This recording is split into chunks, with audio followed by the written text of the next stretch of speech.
نحمده ونصلي على رسوله الكريم أما بعد فأعوذ بالله من الشيطان الرجيم بسم الله الرحمن الرحيم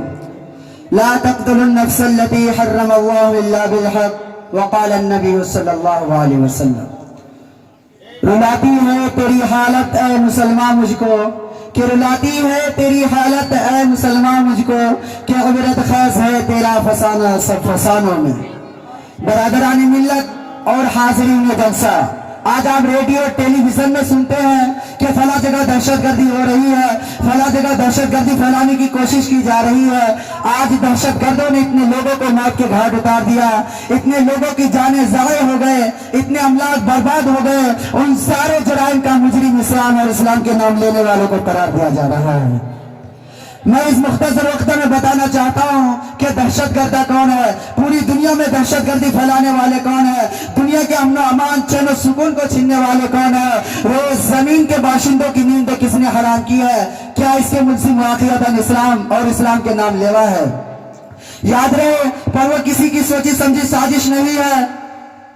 دوستو، اور اسلام کے پروانوں، اسلامی تاریخ کے مطالعہ کرنے والے جانتے ہیں کہ اسلام نے ہمیشہ امن و شانتی کی دعوت دی ہے، صلح و عشری کی دعوت دی ہے، آپسی محبت و الفت کی دعوت دی ہے، اخوت و بھائی چارگی کی دعوت دی ہے، نصیحت و خیر خواہی کی دعوت دی ہے، ظلم و زیادتی سے روکا ہے، فتنہ و فساد سے روکا ہے، حق طلبی اور حق ماننے سے روکا ہے، خواہ مخواہ کے نزاعت سے روکا ہے۔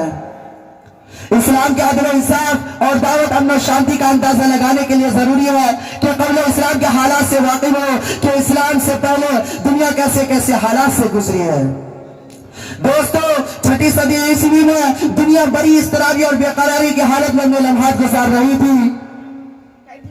ہر طرف فتنہ و فساد پھیلا ہوا تھا، دوسروں پر ظلم و زیادتی کرنے کو اپنی بڑائی کی دلیل سمجھی جاتی تھی، دوسروں کے حقوق کو دبانا ایک قابل فخر کارنامہ سمجھا جاتا تھا، ایک بادشاہ کے دوسرے بادشاہ کے ملک میں داخل ہو کر ایک قابل قدر کارنامہ سمجھا جاتا تھا، غریب و نادار اور معذور لوگوں کو معاف تک نہیں کیا تھا، شیرخوار بچے کو دیوار پر زور سے مارا جاتا جس سے بچے کا بھیجا نکل کر باہر آ جاتا۔ کسرا کی تاریخ کسے معلوم نہیں، روما ایران کی ویرانی کسے یاد نہیں، بخت نصر کے قتل عام سے کون واقف نہیں، جنگ کلا کی بے دردی سے کون آشنا نہیں۔ الغرض پوری دنیا میں فسادی فساد پھیلا ہوا تھا،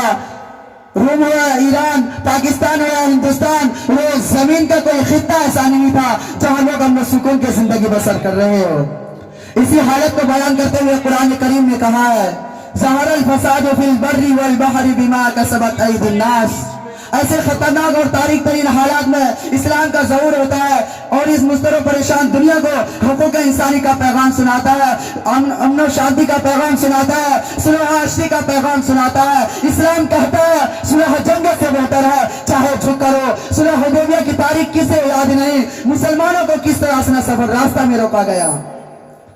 قرآن کریم کہتا ہے ناجائز کسی کو قتل کرنا جائز نہیں، کسی کے املاک کو ہلاک کرنا جائز نہیں، کسی پر ظلم و زیادتی کرنا فساد اور دہشت گردی ہے، اور اللہ تعالیٰ فساد اور دہشت گردی کو پسند نہیں کرتا۔ قرآن کریم کی ایک آیت امن کی دعوت دیتی ہے اور دہشت گردی سے روکتی ہے، لیکن آج میڈیا کے ذریعے اسلامی تعلیمات کو مسخ کرنے کی کوشش کی گئی، اسے دنیا والوں کے سامنے مجرم بنا کر پیش کیا گیا جو امن و شانتی کا داعی تھا، اسے دنیا والوں کے سامنے بدنام کیا گیا اور لوگوں کو اس سے نفرت دلائی گئی۔ خرد کا نام جنو رکھ دیا، جنو کا خرد، جو چاہے آپ کا حسنہ کرشمہ شاز کرے۔ پونا والوں، لیکن میں پوچھتا ہوں وہ اسلام پر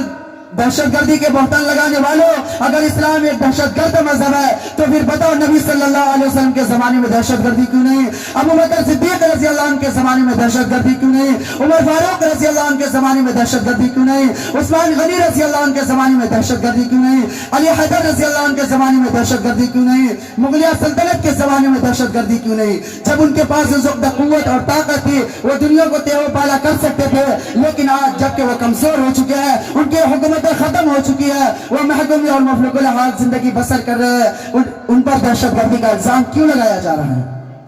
کیا اس کے پیچھے کوئی سوچی سمجھی سازش اور پیش شدہ کی پلاننگ نہیں ہے؟ روز زمین کے مسلمانوں کے خون سے ہولی کھیلی گئی، مسلمان عورتوں کی عفت اور عصمت کو پامال کیا گیا،